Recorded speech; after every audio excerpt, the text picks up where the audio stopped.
Saudara-saudari yang terkasih, kita jumpa lagi dalam Pelita Hati hari ini, Kamis tanggal 21 Februari 2019. Bersama saya Romo Thomas Suratno SCY dari Paroki Cilandak, Jakarta Selatan, mendengar dan merenungkan sabda Tuhan, yakni firman Tuhan yang tersurat di dalam Injil Markus, bab atau pasal 8, ayat 27 sampai dengan ayat 33.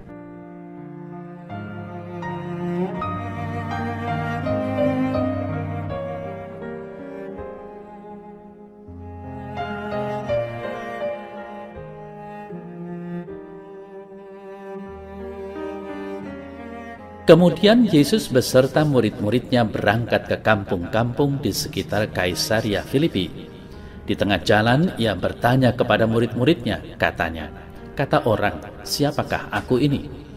Jawab mereka, "Ada yang mengatakan Yohanes Pembaptis, ada juga yang mengatakan Elia, ada pula yang mengatakan seorang dari para nabi." Ia bertanya kepada mereka, "Tetapi apa katamu, siapakah aku ini?" Maka jawab Petrus, "Engkau adalah Mesias." Lalu Yesus melarang mereka dengan keras supaya jangan memberitahukan kepada siapapun tentang Dia. Kemudian mulailah Yesus mengajarkan kepada mereka bahwa Anak Manusia harus menanggung banyak penderitaan dan ditolak oleh tua-tua, imam-imam kepala, dan ahli-ahli Taurat, lalu dibunuh dan bangkit sesudah 3 hari. Hal ini dikatakannya dengan terus terang. Tetapi Petrus menarik Yesus ke samping dan menegur dia. Maka berpalinglah Yesus dan sambil memandang murid-muridnya, ia memarahi Petrus, katanya, "Enyahlah iblis, sebab engkau bukan memikirkan apa yang dipikirkan Allah, melainkan apa yang dipikirkan manusia."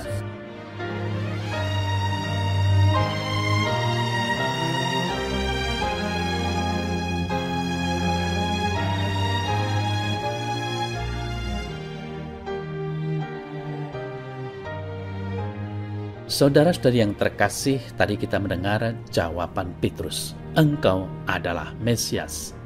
Itulah jawaban Petrus atas pertanyaan Yesus, "Menurut kamu siapakah aku ini?" Jawaban Petrus ini tepat, namun masih harus diperdalam maknanya. Orang Yahudi pada waktu itu, termasuk para murid, memahami bahwa Mesias sebagai tokoh politik yang diutus Allah untuk menyelamatkan bangsa Israel dari penjajahan bangsa lain. Apakah ini kemesiasan Yesus? Bukan. Nah, saudara-saudari yang terkasih, Yesus memang diutus Allah untuk menyelamatkan umat manusia. Namun ia sama sekali tidak tertarik pada kekuasaan politis. Ia juga tidak mengobarkan perlawanan terhadap penjajah. Maka Yesus bukanlah Mesias yang akan membebaskan bangsa Israel dari penjajahan bangsa lain dengan cara merebut kekuasaan politis dan kemudian memerintah di atas tahta. Dari sini, saudara-saudara yang terkasih, kita akhirnya kenal bahwa Petrus adalah seorang pribadi yang berkesungguhan hati. Ia cepat berbicara, spontan, dan ia juga cepat mengakui kesalahannya, bertobat. Petrus adalah seorang pribadi yang transparan. Pada saat Petrus dengan benar menyatakan Yesus sebagai Sang Mesias, maka Yesus pun memuji dirinya. Namun beberapa saat kemudian, Petrus sudah ditegur keras oleh Yesus yang diakuinya sebagai Mesias itu. Di mana letak kesalahan Petrus? Walaupun bagaimana, Petrus pun seorang pendosa dan tidak sempurna. Suka berpikir, bersikap, dan berperilaku salah juga.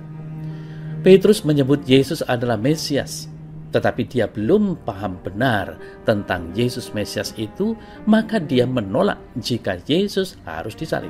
Padahal kita tahu tanpa salib tak ada penyelamatan dalam hidup Yesus. Apakah kita sepenuhnya memahami semua yang dilakukan bagi kita oleh Yesus di atas kayu salib? Saudara-saudari yang terkasih, penyaliban Kristus adalah peristiwa sentral dalam sejarah umat manusia.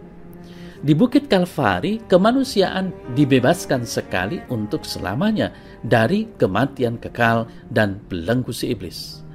Dosa menjadi tak berdaya.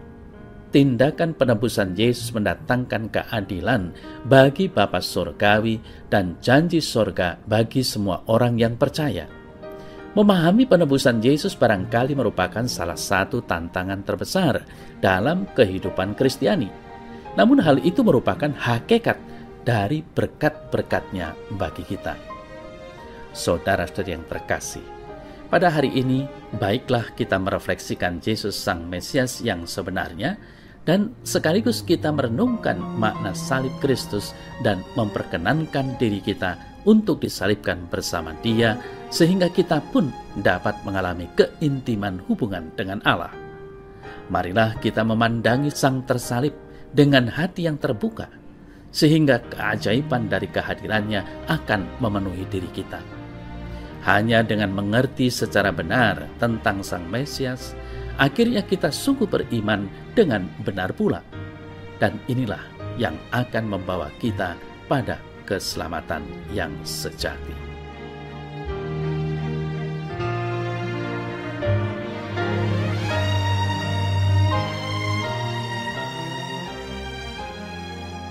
Ya Tuhan Yesus, biarlah salib-Mu menembus hatiku, supaya kehadiran-Mu dapat memenuhi diriku. Buatlah diriku suatu ciptaan baru dalam Engkau, sehingga aku pun dapat mengenal dan mengalami sukacita hidup dalam sabda-Mu. Amin.